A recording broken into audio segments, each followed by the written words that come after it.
Está começando o FuiCast, o maior podcast de transplante capilar do Brasil. E o episódio de hoje é, sem dúvida, um marco aqui para a gente, que vamos abordar um tema um tanto quanto inovador dentro da área da medicina capilar. Provavelmente vai ser a melhor aula que você já ouviu falar sobre esse tema. E a gente trouxe uma pessoa especial que, além de entender tudo sobre transplante capilar e medicina capilar, é um especialista no assunto quando a gente fala de câmara hiperbárica. Dr. Flávio Giardello, seja muito bem-vindo aqui ao FuiCast. É uma honra te receber aqui com a gente. Obrigado, viu, Maurício? Obrigado, Paulo. Obrigado, Hélio. Agradecer de novo ao Paulo aí o convite por estar participando do podcast. Que é isso. Quem sou eu aí para estar participando desse podcast tão importante de transplante? Assim, a gente vai falar hoje de hiperbárica, é um assunto muito interessante. Eu trabalho com hiperbárica já há mais ou menos 3 anos por aí e tenho um contato com transplante já há mais ou menos 5 anos, mas a hiperbárica hoje, ultimamente, é o que a gente faz mais lá em Piracicaba. Eu atendo não só pacientes de transplante plástica, mas também pacientes em geral, fazendo hiperbárica para diversos tipos de problema, né? Então, diabetes, lesões em geral, LPP, então assim... A prática minha com a hiperbárica é maior do que a prática com transplante, então a gente vai somar aí conhecimento hoje. Flávio, quando a gente fala de câmara hiperbárica ou atuar especialmente nessa área, quem atua é uma especialidade, é uma pós-graduação, existe por exemplo, um título de especialista em hiperbárica, hiperbaricista, não sei como que chamam o termo Isso, adequado. É hiperbarista, né? Hiperbarista, Isso, a gente faz... Hoje, a pós-graduação que mais tem nome no mercado é da Santa Casa, né? Liderada pelo Eduardo Vinhais, um dos papas aí da hiperbárica no Brasil. E para isso você presta uma prova e faz parte depois da Sociedade Brasileira de Medicina Hiperbárica, né? É uma sociedade em crescimento, né? É uma área em crescimento. Os médicos que fazem geralmente já são cirurgiões, né, prévios, ou cirurgião vascular, ou cirurgião plástico. Eles já trazem uma bagagem com a cirurgia e agregam a hiperbárica, né? Porque basicamente você atua em feridas, atua em pós-operatório, enfim. A hiperbárica, ela tem ganhado campo e força hoje, atualmente, né? Com os novos estudos, com os novos protocolos. Mas para você hoje se tornar hiperbarista, na minha opinião, tem que fazer pelo menos a especialização aí com a medicina hiperbárica, que é 1 ano aí maçante estudando física. Para quem não gosta de física... Não é fácil. Não é fácil. E eu conheci o Flávio há 1 mês, mais ou menos, né? A gente estava num encontro anual aí no Mundial de Transplante Capilar em Denver, no Congresso Internacional da Sociedade Internacional de Transplante Capilar. E aí a gente conversando, o Flávio me falou que ele tem muita experiência com medicina hiperbárica e é uma coisa que... Eu, Hélio e Maurício, a gente já debate isso há muito tempo. A gente tem, inclusive, um episódio do FuiCast com o Dr. Renan Brigante, amigo nosso, que já faz protocolos de hiperbárica há muito tempo também. Nós somos grandes fãs assim, da qualidade do transplante capilar associada às hiperbáricas, né? E assim, eu falei, puxa, Flávio, se você tem 2 especialidades e a gente gosta muito da medicina hiperbárica, você tem que estar presente no nosso podcast, você tem que estar presente, e ele já deu uma aula maravilhosa para os alunos nossos do programa FuiEx, e é um verdadeiro prazer realmente recebê-lo aqui, porque esse conteúdo é ouro, né? E eu acho que não vai ter nenhum episódio sobre hiperbárica e transplante capilar tão com essa especificidade, a gente nunca tinha escutado na vida. Exato. E tem um tempo, né, que todo mundo que fala de hiperbárica associa a complicação. Mas eu já tenho usado na minha prática já há um tempo, não só para tratar complicações, e sim como algo de prevenção, e inclusive esse episódio vai mudar o jogo, que ele vai trazer para a gente aqui uma área nova, né, que está em desenvolvimento aí, vai trazer um spoiler.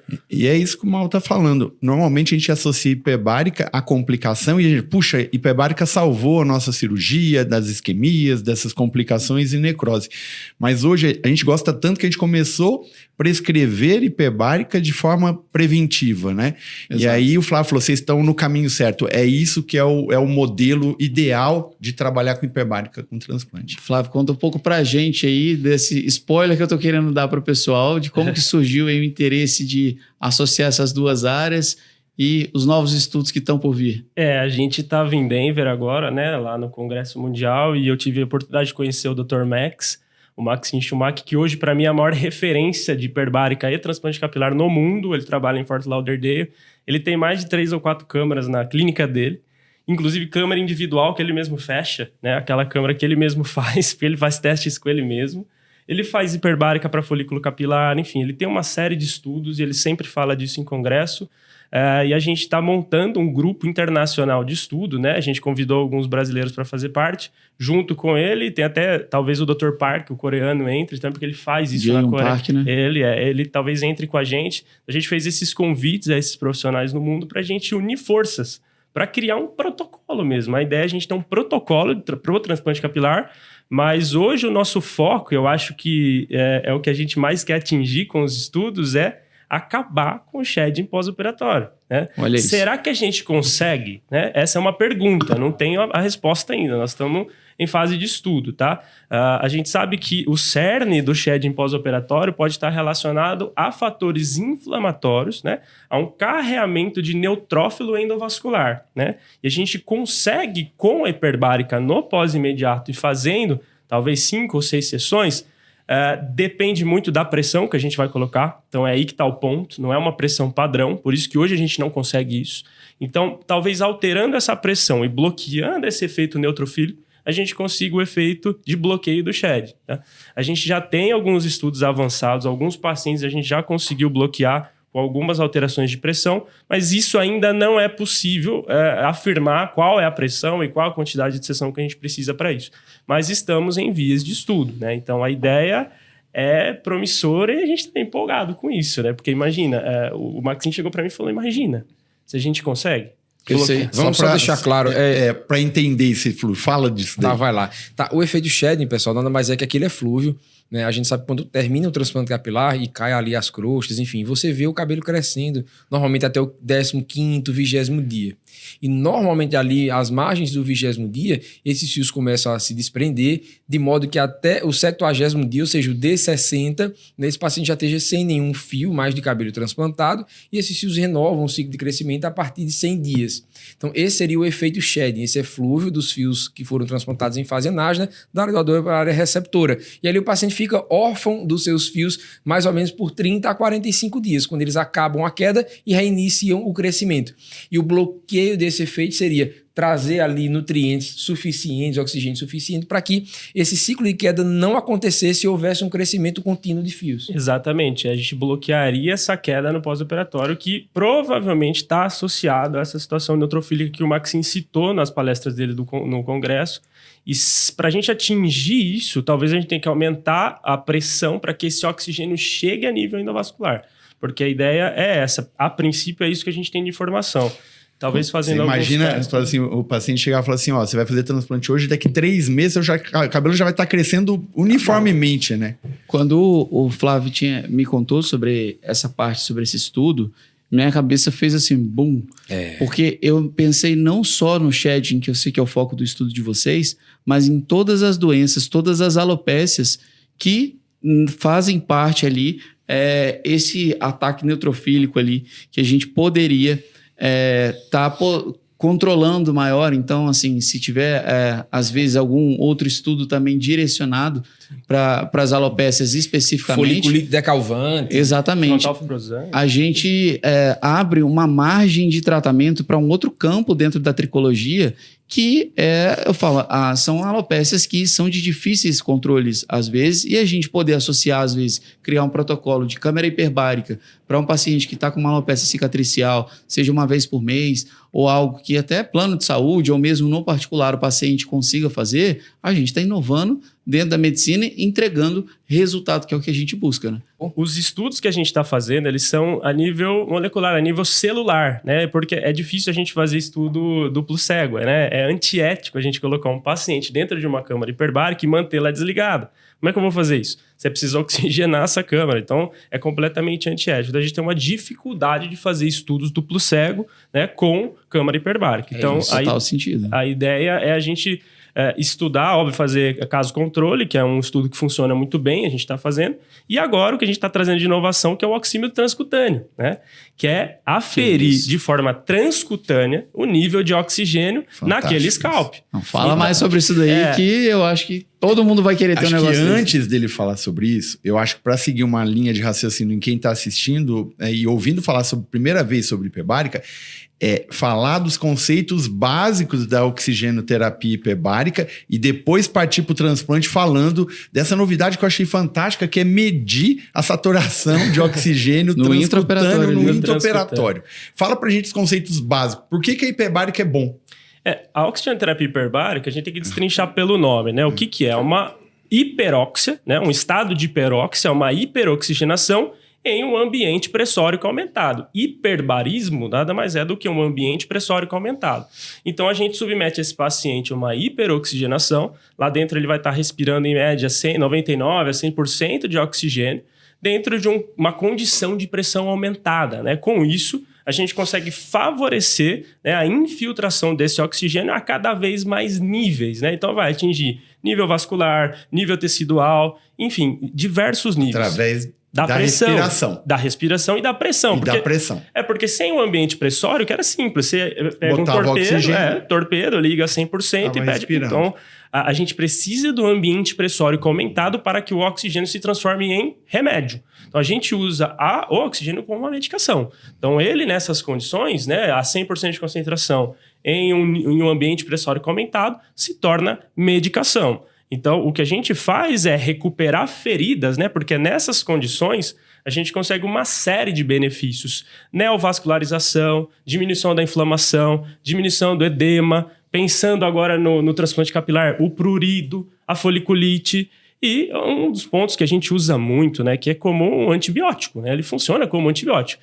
Porque tem a forma de ser como um bactericida ou bacteriostático. Ele vai ser tóxico para bactérias anaeróbias, principalmente, né? Inibindo a produção de toxinas. Exatamente. Então, é maravilhoso, né? A terapia hiperbárica, isso num campo geral. Agora, trazendo para o transplante, né? A gente vê diminuição do edema, né? Otimização de resultado, a questão da isquemia e da necrose, que é um medo de todo mundo, e a gente consegue jogar isso praticamente a zero, porque você está perfundindo esse tecido praticamente a 100%. E aí que vem a questão do nosso oxímetro transcutâneo, que o estudo vai mostrar com exatidão o benefício disso, né? A nossa ideia é pôr oxímetro transcutâneo no pré, no intra e no pós, da hiperbárica e do transplante. Então, até quanto eu vou conseguir aumentar de perfusão de oxigênio naquele tecido?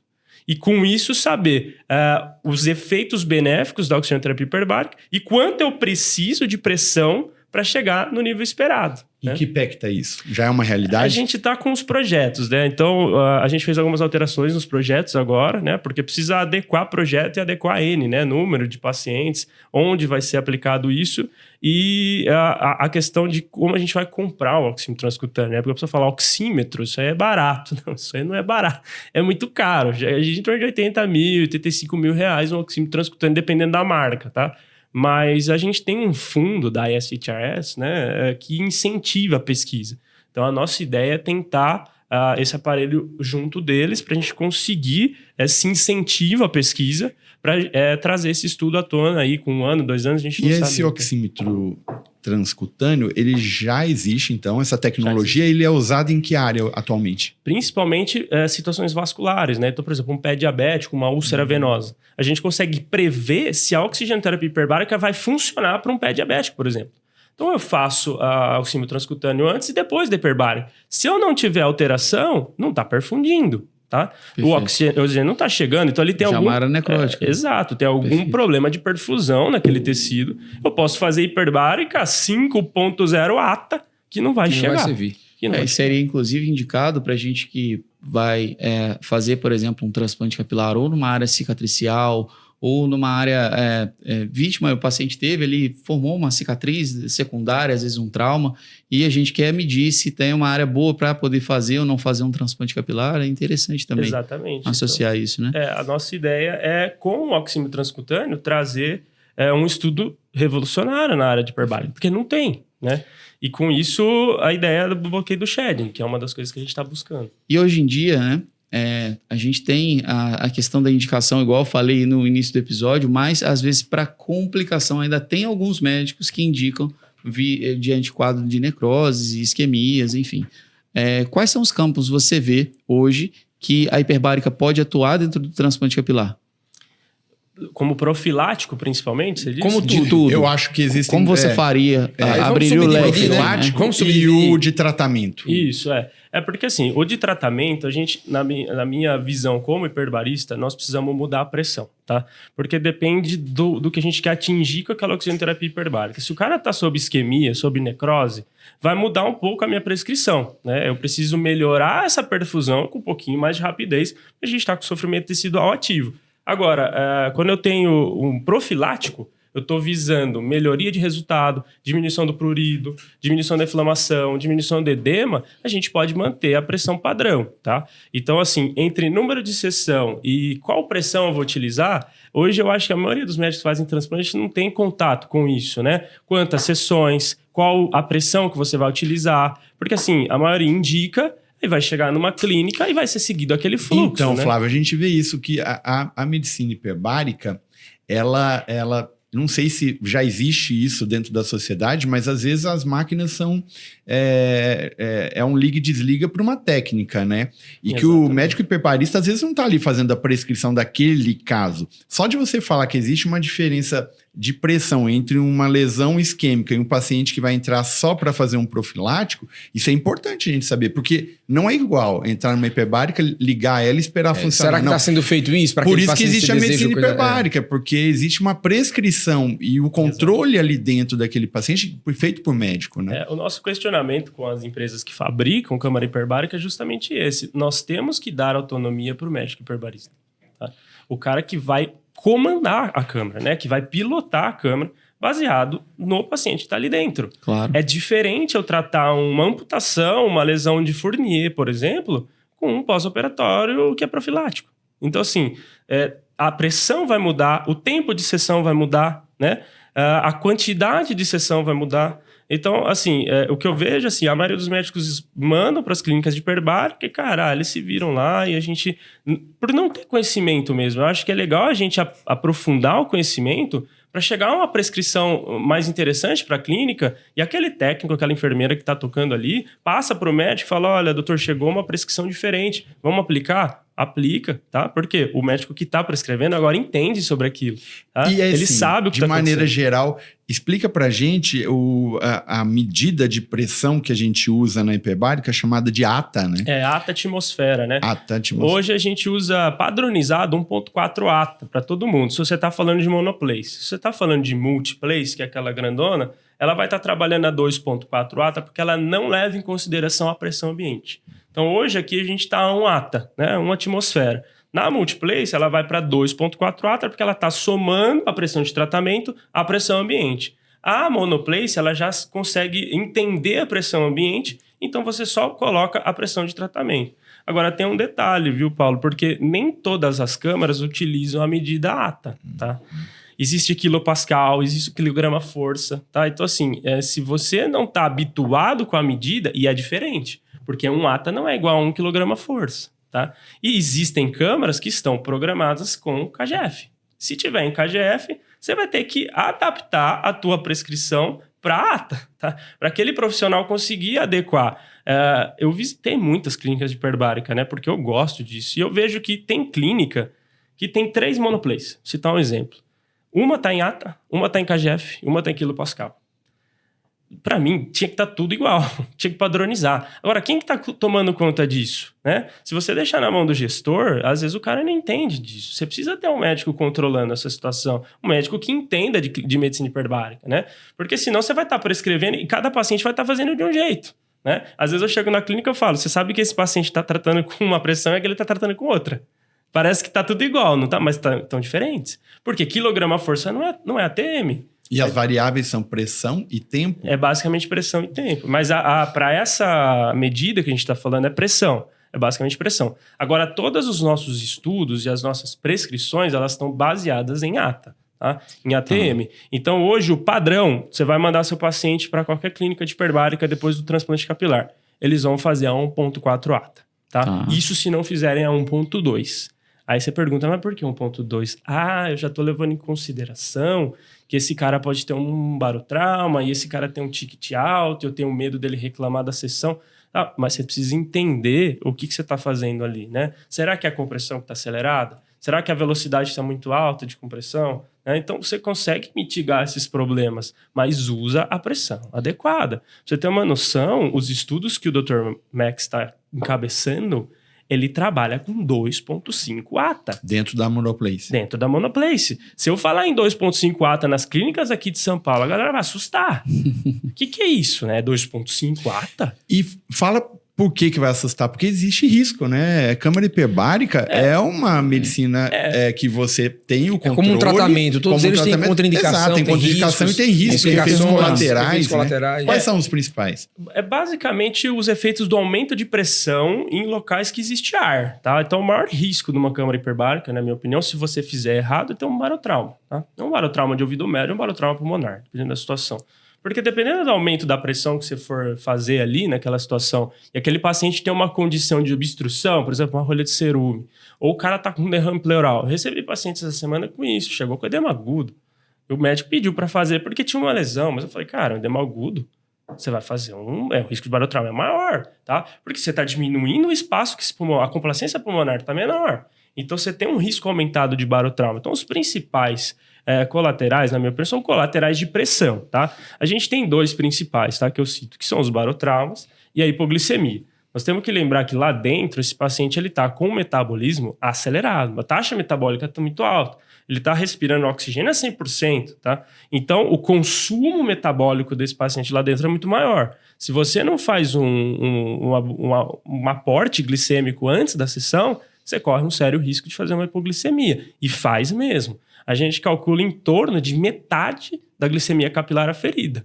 Então, se você afere a 120, esse cara vai sair a 60. Então, veja bem a importância, né? Paciente pós-transplante capilar que sai de sedação venosa. Normalmente já vem do jejum. Às vezes esse paciente acorda e não quer comer porque ele está, às vezes, nauseado tal, e vai para uma hiperbárica direto. Então, é importante, como rotina, o médico anestesista e nós, como cirurgiões... liberar a dieta antes de ir para a hiperbárica.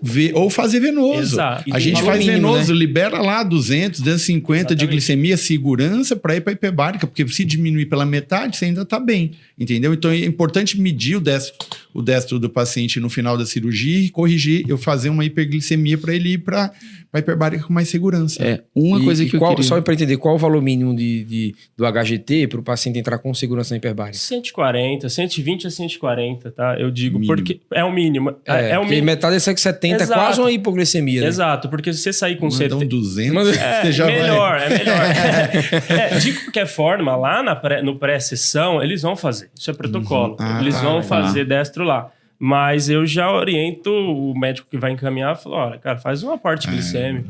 Uma coisa que eu acho importante, né? Hoje existem as indicações, principalmente voltadas à ferida e tudo, para a câmara hiperbárica. Quando a gente falou aqui de pensar em todos os campos de atuação dentro do transplante capilar, na parte de protocolos pré-operatórios, por exemplo, quais para você seriam as principais indicações ali? Quais seriam esses pacientes eletivos ali para uma terapia pré-cirúrgica com câmara hiperbárica? Para aqueles pacientes que têm alto risco de complicação, então tabagistas, diabéticos em geral, né? Esses pacientes, eles correm um risco aumentado de desenvolver uma isquemia e uma necrose no PO, tá? Então, esses caras eu faria um preparo tecidual hiperbárica antes se você tem essa condição, né? Todo mundo que consegue, às vezes, fazer, né? O paciente parar a rotina dele para fazer uma sessão antes da cirurgia, mas seria o mundo ideal. Tem né? protocolo? Ainda não tem.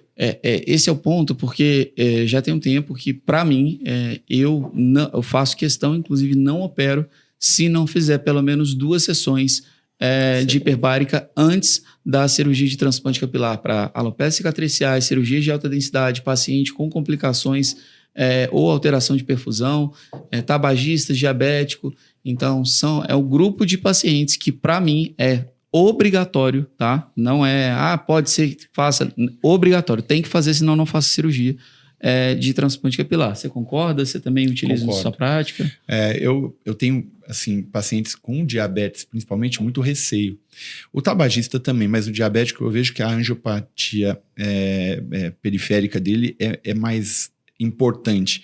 Então, assim, todos os pacientes diabéticos, não interessa, descontrolado eu nem opero, mas controlado, eles têm por rotina já as sessões de hiperbárica no pós. E eu descobri, depois que a gente conheceu o Flávio, que fazendo pré também é legal. Seria o quê, Flávio? Uma sessão na véspera? Uma sessão o mais próximo possível da cirurgia, né? Pra gente ter um preparo tecidual. Você vai garantir que aquele paciente vai operar com uma hiperoxigenação tecidual, tá? Que legal. Então, com isso, você consegue prevenir, né, alguns riscos de complicações, principalmente nesses casos aí, mas o Maurício citou bem, hiperdensidade, né, densidade aumentada quando você vai fazer aqueles protocolos, alopecia cicatricial, quando você vai operar esse tipo de paciente. É que a gente já retira o minoxidil, né? Isso. A gente tira o minoxidil 15 dias antes da Você cirurgia. praticamente desperfunde ele Exato. para A evitar o gente sangramento. desperfunde. Mas nesse tipo de caso Ainda eu faz costumo hipotensão. Eu costumo manter porque para aumentar o fluxo sanguíneo naquela região, entendeu? Que é uma cirurgia que eu sei que vai sangrar um pouquinho a mais. Tá, não tem problema. Cirurgiões entendeu? que lidam bem com isso. Hoje em dia, perfeito. quando minha cirurgia sangrar mais, eu tô ficando feliz. Eu não vejo tanto sangue, problema. Começa a ficar preocupado agora. Quando eu não vejo sangue, me preocupa muito. Exato. E posso ser bem sincero, eu parei de suspender na verdade, eu comecei a suspender o minoxidil de 7 meses pra cá. Antigamente eu mantinha tomando todo Operava dia, tudo. sem problema nenhum. Assim, vi diferença na prática, tá? Um pouquinho de trabalho, né? Então, agora aumentei, diminuí a velocidade, diminuí o tempo de pré-incisão, por exemplo, distração. Pode ser devido a isso? Pode, também pode ser o número de casos, enfim, pode ser a cobrança maior pessoal que já tem na prática. Eu acho que principalmente na hora que você está fazendo extração folicular, que a técnica ali tem que realmente ser mais rápido, mas tem que ser efetiva, tal, que você tem que dosar, né? Velocidade com qualidade, se sangrar muito ainda atrapalha, né? E aumenta muito o tempo cirúrgico. Mas pré-incisão, que você faz 1h30 de média, eu acho que se você fizer 1h30 passar para 2, porque sangrou um pouquinho mais, isso é válido. Esse tempo a mais que a gente gastaria, eu acho legal. Então, falar do minoxidil pré-operatório e deixar ele, né, sem suspender, talvez seja benéfico para a gente deixar perfundir melhor aquele tecido, mas pode atrapalhar um pouquinho mais na extração, talvez. Eu acho que atrapalha mais na pré. Para mim é um pouco mais complicado. Eu tenho a impressão que a pré é onde pega o negócio. Onde pega. Extração... a extração não tem muito questão da beleza da extração. Exato. Né? A extração você tem que ser cuidadoso, você tem que fazer uma extração mantendo ali uma homogeneidade na extração, mas não faz diferença ali se faltou um folículo ser retirado. Mas se faltou uma pré ali porque sangrou demais e o azul não curou, aí não vai bem. Você é advogado do diabo. Então, assim, é muito melhor sangrar na pré para você ter maior pega e oxigenação ali e aumentar 1 hora o seu tempo cirúrgico. Ok. Teríamos mais paz. Né? Aumentar 1 hora o tempo cirúrgico. Foi difícil, a pré sangrou muito, mas tá oxigenado. Tá com... A pré que não sangra, eu tava conversando com o Paulo essa semana. Tá desesperada. A gente fez até um negócio agora. Quando a gente fizer, que a gente começa assim, pelas 99% dos casos, a gente começa a cirurgia pelas prés. Quando a gente começar a fazer pré agora, porque a gente faz o que antes da pré, né? Faz o bloqueio, faz tumes e faz pré. Quando a gente começar a fazer pré e não sangrar, a gente vai parar a pré, vai extrair tudo. E quando voltar e precisar de tumescência, faz só com soro. Mas aí já absorveu um pouquinho ali daquela adrenalina, o couro cabeludo tá mais perfundido, a gente faz com segurança. Não vamos mais continuar pré quando não sangrar. Acabou. Aplica logo um minoxidil intralesional. Acabou. Quer ficar mais tranquilo? Pede pra esse cara fazer hiperbárica antes. Fazer hiperbárica antes. Pronto. É mais fácil. E assim, só para pontuar. Então, assim, olha as indicações de hiperbárica, assim, para todo mundo. A gente gosta de fazer 100%, mas vamos falar dos casos principais. Paciente com cirurgia prévia, então o paciente já vem com um FUI anterior, tem uma área cicatricial maior fibrose, menor vascularização do tecido. Pacientes tabagistas e diabéticos, pacientes idosos também. Altas densidades e vítimas de trauma de couro cabeludo. E alta densidade. Cicatriciais. Jovem, mas que quer fazer uma alta densidade numa calvície grau 3. Então, a hiperbárica já tem que fazer parte desse protocolo pré e pós. Perfeito. Seja primária, secundária. Que demais. E agora talvez seja um maior medo ali do médico que faz transplante capilar. Esse tema. Não gosto desse tema. Pré-incisão, olhei lá, tem uma área aqui que vai acabar com a minha carreira, talvez. Pretinha, será que é o azul que veio estragado? Sinais de sofrimento cutâneo.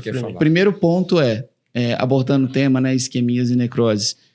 Qual que é o tempo que o tecido leva até necrosar? tá? Qual que é o tempo de ação que a gente tem? Entre isquemia e necrose, né, Mauro? Exato. Entre o isquemia e necrose, é imediato, não é? Dá tempo de salvar? Se sim, quais são os momentos ali que você indica após a identificação? Seja ela imediata, no dia seguinte, enfim. Eu Pra elaborar imagino um que protocolo. depende muito do paciente, depende da dose de adrenalina que foi usada, mas eu acho que Considerando a dose padrão. aí. padrão. Assim, 24 a 48 horas assim, nós temos que atuar rápido, tá? Isquemia e lesão de reperfusão é atuação rápida. Porque se virar necrose, vai virar desbridamento, vai virar uma lástima, tá? Então não dá para chegar para hiperbárico, para o médico hiperbarista, já com a necrose instalada, né? Porque senão, não só não vai salvar, como eu já vou precisar de um cirurgião, ou precisar de alguém, de um plástico ali para fazer um desbridamento, talvez um enxerto, vai virar um problema muito grande. Então, percebeu que a gente está sob risco de isquemia naquela área, direto, tá? Você já liga para a clínica, fala, eu preciso fazer uma sessão de urgência, e ali dá para a gente emendar em menos de 24 horas até 2 sessões, tá? A gente consegue aumentar a pressão e fazer 2 sessões em menos de 24 horas. Isso é o que a gente faz hoje para necrose de CAP, né? Complexo areolo papilar, né? Quando vai fazer plástica, e vem muito, né? A areola é um tecido muito delicado. Então, às vezes, chega aquele estado pré-necrose, tá isquemia, necrose ali, tá um sofrimento tecidual visível, o cirurgião plástico já sai com a paciente do centro cirúrgico e já entra com a gente, tá?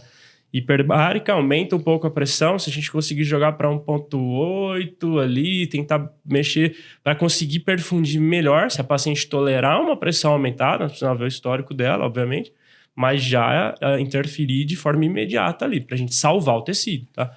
Porque eu digo que se chegar na necrose, aí a hiperbárica, a gente vai mudar de figura, tá? Porque a hiperbárica ela já não vai atuar na necrose. Ela vai atuar no tecido que vem. Ele vai atuar. Abaixo da necrose, ela vai como se fosse, né? granular o tecido que está subindo. Uhum. E para Mais isso rápido. é mais rápido. E para isso eu vou precisar desbridar para depois granular, e aí a chance de um enxerto pegar é maior, ou às vezes nem vai fazer enxerto, vai depender muito do cirurgião que vai lidar com isso. Então eu digo que a gente precisa atuar antes da necrose, né? É naquele risco que você falou mesmo. E, obviamente... Momento isquêmico. Exato. Por isso que o mais importante, talvez, seja reconhecer precocemente essa Esse isquemia, sinal. entendeu? Que não virou necrose ainda. Eu entendi que quanto mais rápido, melhor. Eu entendi que dentro das 24 horas pós o procedimento cirúrgico, melhor. Porque muitas vezes não é possível ser imediatamente após. A gente sabe que tem procedimentos que acabam à noite, Sim. que não tem câmara hiperbárica em funcionamento nesse momento. Mas aí a pergunta que gerou da afirmativa que você fez qual o intervalo mínimo entre uma sessão e outra? Dá pra gente fazer até 12 horas, dependendo da situação. Uma situação uma drástica, noite, manhã e você noite. faz de manhã. Eu já fiz paciente 7h30 da manhã e 5h30 da 4, tarde. 5h30 da tarde. Numa situação de ultra necessidade, Ultra necessidade. 2 sessões no mesmo Mesmo dia. Duas sessões de 1h30. Como prescrever isso, médico? A gente prescreve 2 sessões, aí você põe um intervalo que você quer delimitar, pode pôr de 10 a 12 horas de intervalo. Perfeito, 2 sessões você vai até as 12 Em horas. pressões de 1,4 a 1,8 A. Pessoal, que informação. Não, isso daí é o ouro, ouro. a gente não só tem Outra no coisa, Freecast. a gente pode isso fazer aqui. essa prescrição? Pode. A Plano clínica de pobre? aí a questão do plano é o Não, seguinte. aí plano é outra coisa. Mas a gente pode mandar. Eu posso ligar no colega na que clínica, faz assim, eu aham. queria que vocês colocassem 1,6 ata. Pode. Mas Legal. nesse caso que o Maurício falou, o plano cobre, tá? Plano cobre. Você vai ter que preencher uma série de coisas, tá? De papéis, fotos, eles vão pedir fotos do pré, fotos da lesão, indícios da história do paciente que possam ter necessidade. Por exemplo, o paciente é tabagista, o paciente já tinha um histórico com risco para uma lesão de reperfusão. Tá? Então, você já manda uma história anexada, e aí a gente estava conversando sobre a escala USP, né? É legal, depois procurar a escala USP no Google, é legal essa escala.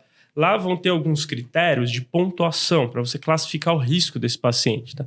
Então, lá você vai ter lá diabetes, sim ou não, hipertensão, sim ou não, tabagista, sim ou não. E uma série de perguntas que vão gerar uma classificação, e dessa classificação vai sair um grupo. O convênio, ele está habituado a liberar mais sessões para grupos maiores, tá? Então, 3 e 4. O grupo 1 e o grupo 2, o convênio dá uma olhada, 10 sessões dá, ou 5 dá. Eles cortam, né, glosam a sessão baseada nisso, dependendo do seu grupo, da sua classificação. Então, só que você contando a história, detalhando a história, mostrando fotos de uma lesão de reperfusão, fala, olha, vai virar uma necrose. Tá diante do seu olho aqui. Manda para o médico auditor, o cara vai ler isso e vai aprovar na urgência 10 sessões. Lá é assim, hiperbárica sempre autoriza de 10 em 10. Tá? É sempre de 10 em 10, como a gente está habituado lá. Né? Porque a cada 10 sessões, quando você vai chegando na 7ª e na 8ª, tem um novo booking de fotos. A gente faz o comparativo do atual com o que foi feito no início. Fala, ó, tá funcionando. Se tá funcionando, eu preciso de mais, né? Então, a gente já pede mais 10 sessões para uma outra lesão. Isso eu tô falando de lesões grandes, tá? E que no transplante essas 10 sessões atendem super já bem. atende. Pro transplante, sim. A menos que a gente esteja falando de uma necrose muito grande. Tá? E uma profilática, né? Quantas sessões seriam indicadas por você? A gente está constituindo um protocolo hoje que está girando em torno de 7 sessões, tá? Os estudos que a gente tem, os últimos, foram em torno de 6 sessões, já vi com 5, tá? Tem com 7, mas o Max, né, é uma das referências para mim, a gente sempre conversou sobre isso, ele fala, trabalhe entre 6 e 7 sessões, tá? Profilático. Se eu estou falando de necrose, vai ser baseado no caso, tá? Então, por exemplo, fiz 7, recuperou legal, beleza, a gente conversa com o cirurgião que encaminhou, eu estou falando com o médico hiperbarista, né? A gente conversa com o cirurgião que encaminhou, olha, foi bem, manda as fotos, o que você acha? Falou, cara, eu acho que precisa fazer mais. Manda sim. Flávio, qual que é a média de valores de uma sessão de hiperbárica em câmera monoplace hoje aqui no estado de São Paulo, Brasil? Cidade de São Paulo, as melhores clínicas você vai encontrar entre 500 e 700 reais uma sessão. Clínicas alto padrão, 700, 800 reais uma sessão. Eu já vi até por 1.000 e pouquinho. Vai depender muito da clínica, do bairro, vai depender muito da estrutura da clínica. Interior de São Paulo a gente acha por 400, 500, 600. É o valor da minha região, 450 reais. É um valor justo, tá? De uma câmera... Na minha é 500. Isso. Monoplace que o paciente faz sozinho. Multiplace, lá para nós, onde eu tenho multiplace, né? Lá a gente não altera valor, tá? Para multiplace. É porque a sessão é a mesma. Mas você consegue, em tese, colocar mais pessoas em uma sessão.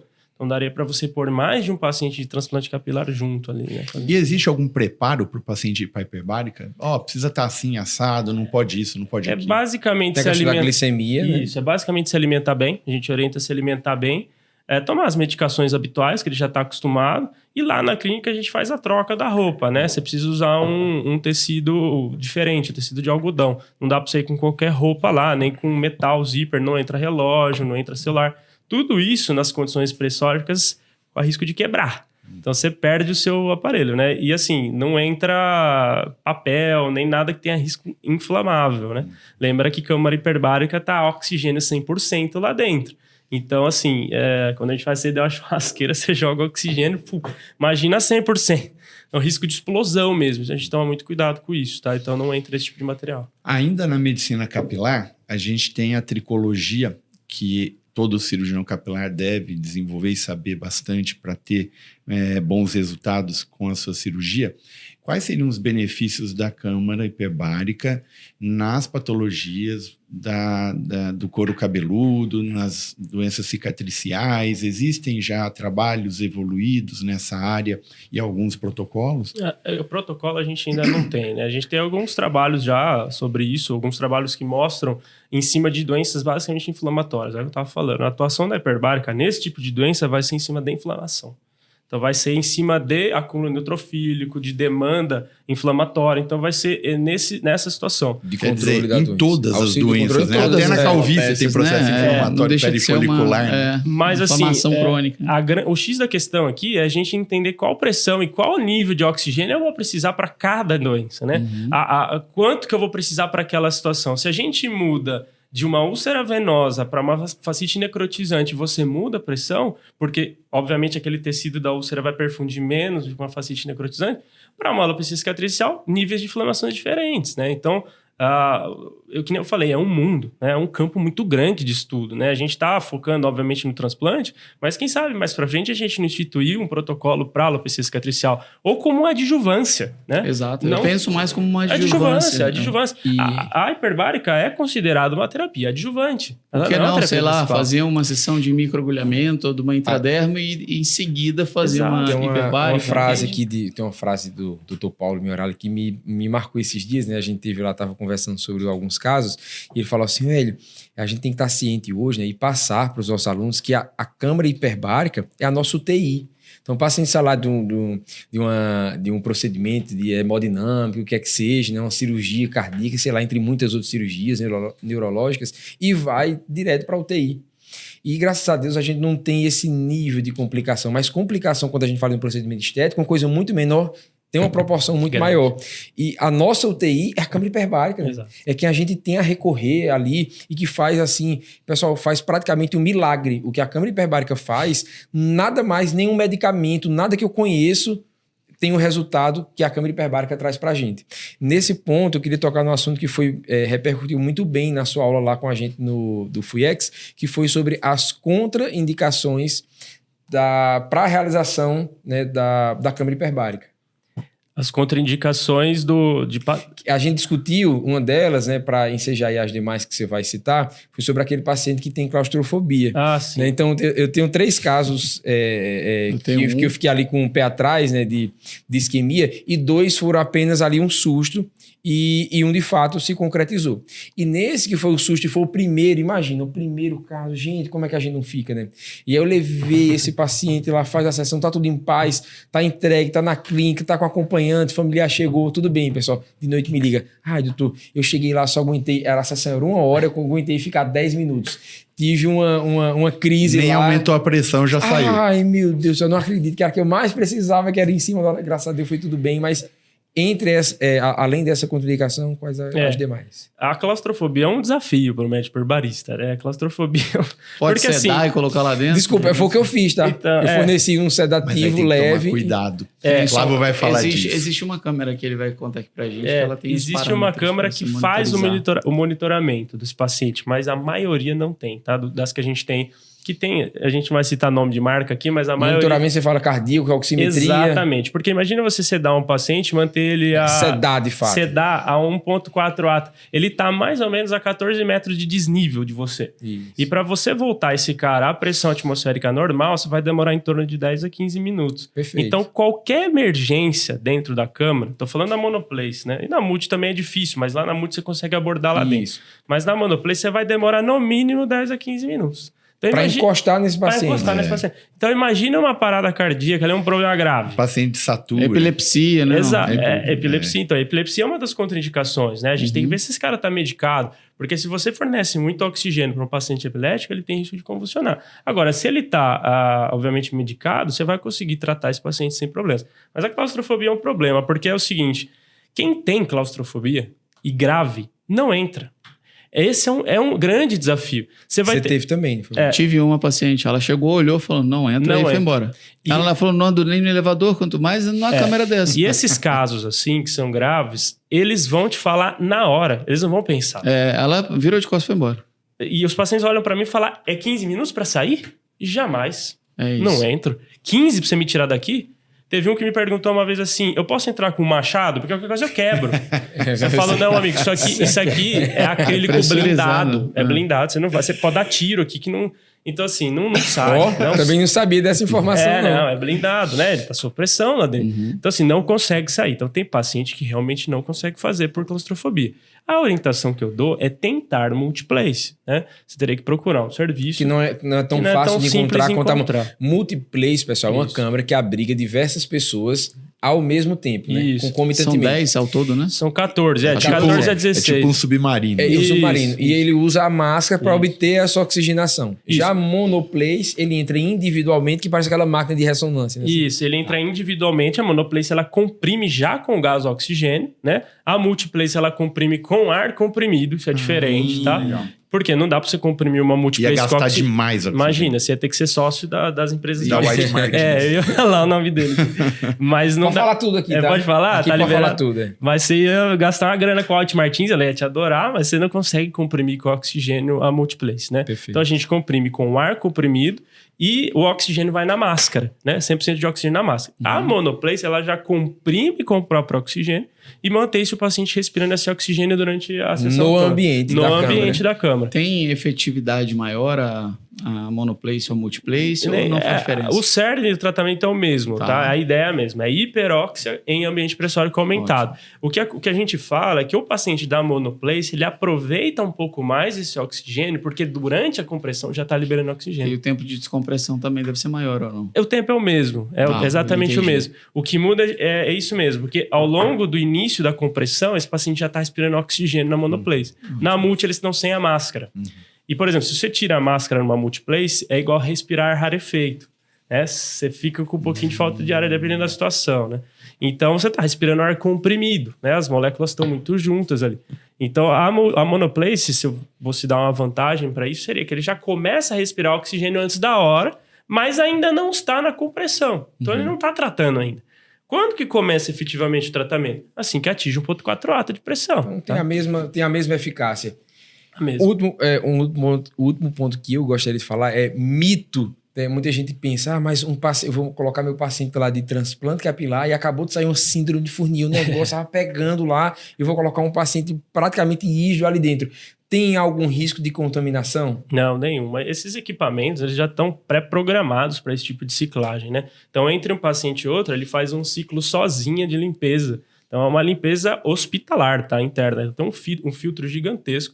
Então, é feita uma limpeza antes de cada sessão, além dos funcionários, né? Os técnicos da clínica, entrarem nessa máquina e limparem ela de forma interna. Sim. Então, existem 2 tipos de limpeza. Tanto o filtro interno da máquina, quanto a limpeza do profissional. Então, risco zero, tá? De qualquer tipo de contaminação interna. Senão, seria um problema muito grande, né? Perfeito. Exato. Queria te agradecer por Caraca, ter vindo aqui, que topado legal. esse convite. Muito bom. E Demais. eu acredito que seja o primeiro tema que vai estar disponível para quem trabalha nessa área aí do transplante capilar. Talvez no mundo eu nunca achei um tema sobre ou um podcast tão completo. E queria te parabenizar por, primeiro, estar tocando essa frente aí. Por segundo, por ter feito essa migração, né? Sair da hiperbárica, na verdade, manter o pé ali e ainda conseguir associar isso no transplante capilar. Eu acho que o Maurício comunidade e Paulo científica e é algo Flávio, eu espero fantástico. que com isso muitos médicos agora passem, né? A gente tem uma comunidade médica muito grande que acompanha, passe a utilizar mais a câmara hiperbárica, porque isso é em benefício do paciente, e benefício do médico também, mas o desfecho final, quem está passando pelo problema é o paciente, né? Então que que tragam um benefício muito grande sobre cicatrização, complicações, E o pré-operatório. Flávio já vai fazer parte das próximas turmas do FUIEX, já vai estar escalado para estar trazendo esse conteúdo de qualidade para essa formação que a gente tem em transplante capilar. Esses alunos adoraram sua aula, nossos alunos, que quando você entrou online esses dias, eles amaram tua aula e você já está escalado no nosso time, tá? Obrigado, viu? Eu só tenho a agradecer a vocês aí por dar esse espaço, acho que num podcast de alto impacto aí para a galera de transplante sobre câmara hiperbárica. É um tema que está em alta, né? É um tema que vai vir mais à tona, eu tenho certeza, no futuro, com novos protocolos, com esses estudos novos que vão surgir. Eu sempre levanto essa bandeira que o Eli falou, de trazer o melhor para o nosso paciente, né? Eu sei que vocês pregam muito isso, que é o transplante capilar de excelência. Infelizmente, a gente tem visto coisas diferentes sobre isso no mercado, e com certeza não é todo mundo que prescreve hiperbárica, né? A hiperbárica, ela vai fazer parte das prescrições a partir do momento que os médicos tiverem mais conhecimento sobre isso. E quanto mais a gente conhece, mais a gente se apaixona pela terapia. Eu gosto demais, suspeito para falar, né? Porque a gente trata de tudo com hiperbárica. Mas para o transplante em si é maravilhoso. E liderar a frente de pesquisa, né, é uma honra para mim. Parabéns. A gente tá com essa frente internacional, teve convite de gente importante, Dr. Leonardo, Dr. Vinícius está fazendo parte também, o pessoal lá da Primo, né, da BWS, e o Dr. Max, a gente está trazendo o coreano também, o Dr. Park, para realmente criar um protocolo. A gente quer criar um protocolo mesmo, porque a partir do momento que a gente tiver um protocolo, a gente vai ter mais prescrições. Será que na Alemanha, o próximo Congresso Mundial vai ser em Berlim, em outubro de 2025? Será que já vai ter alguma novidade? Pelo menos vocês vão estar lá com algum tipo de aula. Com certeza vai ter alguma. A gente não sabe ainda se o projeto principal já vai ter rodado, a gente vai conseguir apresentar algo sobre ele, mas com certeza alguma coisa vai ter, tá? Hiperbárica todo ano tem, ano tem alguma coisa, e cada vez mais interessante, com mais novidades, né? Essa questão do SHED é uma das novidades, mas Berlim vai ter com certeza, mas talvez para o próximo, não sei como é que vai rodar os projetos, né? A gente depende do tempo. Exato. Maravilha. Fala pro pessoal que tá aí em casa, como te achar nas redes sociais?